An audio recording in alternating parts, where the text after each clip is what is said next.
Hi guys, આજની કવિતા દેશને નામ.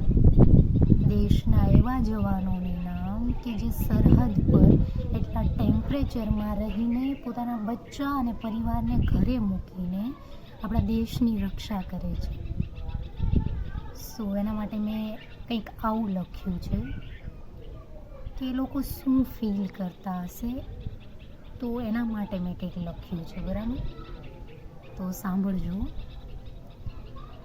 જે મારા દિલને સાવ નજીક છે, જે મારા દિલને સાવ નજીક છે, એવા લોકોથી હું મીલો દૂર છું. જે હસતો રાખે ચહેરો મારો, એવા ચહેરાથી હું દૂર છું. જે હસતો રાખે ચહેરો મારો, એવા ચહેરાથી હું દૂર છું. દેશની રક્ષા અને પેટ ભરવા ખાतिर મારા પેટથી હું દૂર છું.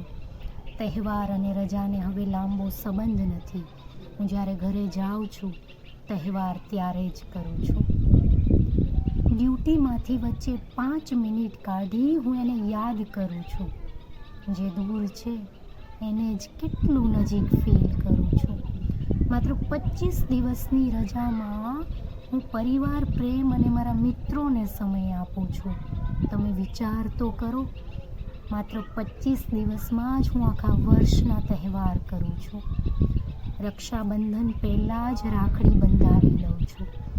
રક્ષાબંધન પહેલાં જ રાખડી બંધાવી લઉં છું અને પછી ખાલી ફોનમાંથી જ બેન અને ઘરની રક્ષા કરું છું. જવાબદારીનો બોજ વધવા લાગે જ્યારે તો આંખમાં કંઈક પડ્યું છે કહીને રડતી આંખોને લોકોથી છુપાવી લઉં છું.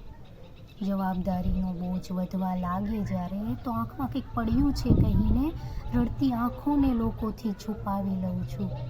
લોકો કહે છે કે સરકારી નોકરી અને પાસે પૈસા છે, પણ કેમ સમજાવું લોકોને કે મારી અસલી મૂડી તો મારાથી મીલો દૂર છે. મારી અસલી મૂડી તો મારાથી મીલો દૂર છે. હેટ્સ ઓફ ટુ આપણા જવાનોને કે જે આટલી દૂર રહીને આપણી દેશની રક્ષા કરે છે. Happy independence day.